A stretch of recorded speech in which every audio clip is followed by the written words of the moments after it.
Fight!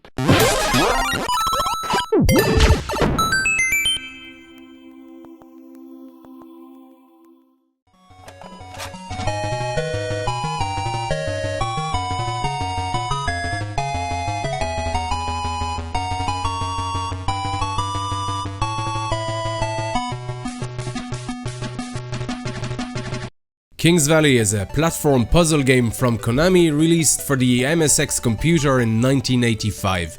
It's considered one of Konami's most inconspicuous games. The game is clearly inspired and plays a lot like Lode Runner, just better. Here's Lode Runner for the MSX. Yeah.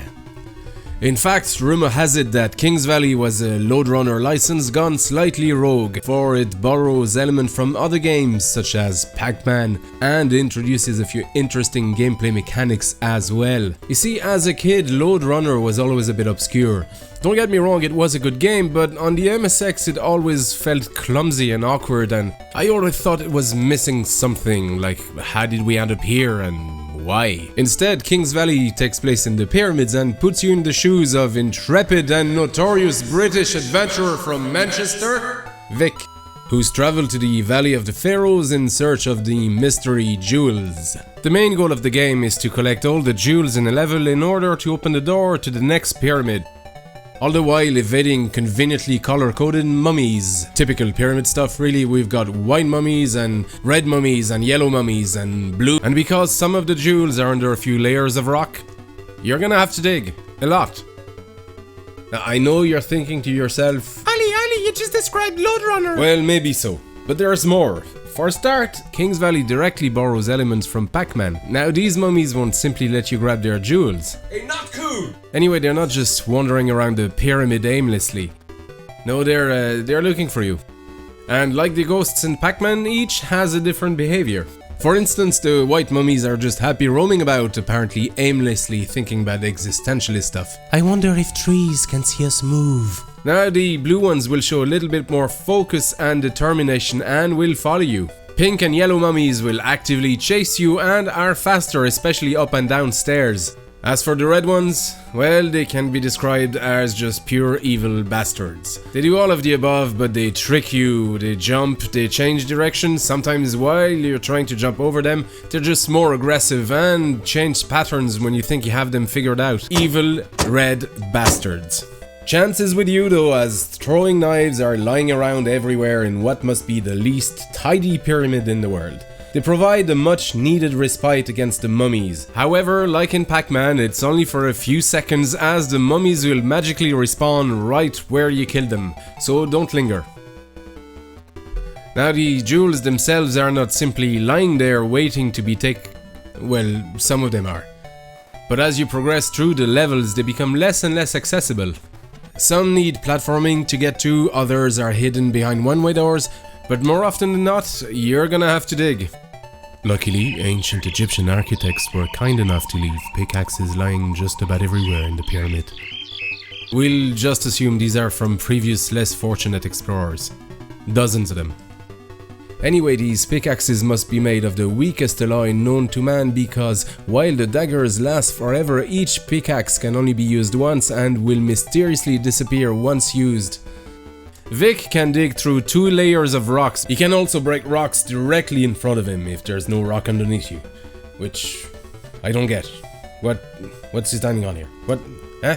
Be careful though, because pickaxe supply is limited, and when you run out of axes, that's it. Similarly, when you get stupidly stuck somewhere, like me, there, I'm stuck. That was stupid. Well then, that's it, you're stuck. Thankfully, the game lets you kill yourself and restart the level by pressing F2. Thank you. An added element of strategy is the fact that while Vic is holding an item, he can't jump. It's even described in the manual as a gameplay mechanic. However, I suspect the real reason is that the MSX1 only supported 1-button joysticks. And it seems that nobody at Konami thought of using up for jump. Even Vampire Killer on the MSX2 needed a second button to jump, which the MSX2 supported. Now, I didn't have a 2-button controller at the time, so I learned to play with the keyboard, which, funny enough, uses up for jumping, but not on a controller. Come on, Konami. Anyway, Where was I? Oh yeah, one action, jump, dig, kill button limitation joystick. Still, I think it's a limitation that works towards gameplay, and that can only be a good thing in my book. Because it forces you to plan everything in advance, even where and when to kill a mummy, or when and where to throw a knife so it'll be more useful somewhere else. Once you've got all the jewels in level, the door opens up to the next pyramid. I used to love that little stairway to, well, a pyramid. Yeah. After a few levels though, the game tricks you and two doors appear. One leads to the next stage and the other goes back to the previous stage. And with no visible way to tell them apart, it's a game of trial and error. Thankfully, the developers took mercy on us and you don't need to redo previous levels if you get it wrong. You just walk right back in and try the next door. It does mean though that you hear this little tune very often. Like, a lot. Now, while it does give the game some illusion of length, I can't help but think the developers missed a trick there because it doesn't really offer anything in terms of gameplay experience, and frankly, it's just annoying. Speaking of tune, I loved the music in this game. For real, it's simple and repetitive, and yet I just can't get sick of it.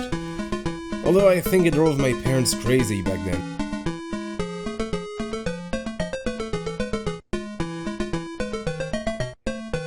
In 1998, Kings Valley was ported on the PlayStation in the Konami Antics MSX Collection Volume 3, and on the Saturn soon after. It's worth checking out if you can get your hands on it, and you don't have an MSX, but you got a Saturn, and a PlayStation. There's a Java port on mobile platforms, but, well, we'll just pretend this version doesn't exist.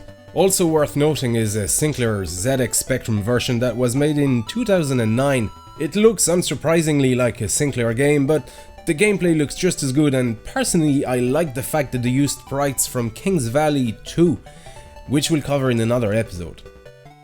And an MS-DOS version made by a Korean company named Aproman. Yeah, anyway, I haven't played it, so if anyone knows anything about it, get in touch, but it's... well, yeah. Yeah, remember, it's 1985 and PCs just weren't gaming machines back then, and this... well, this looks like a 1985 DOS game. I'm still very fond of Kings Valley. It was a great game back then, and it's still solid nowadays.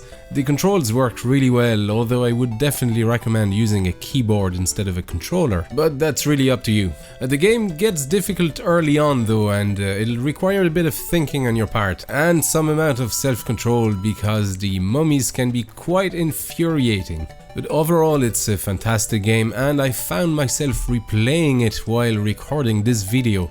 So I would definitely recommend it to anyone who wants to get into MSX games. It's a great game and a good example of Konami's legacy on the MSX.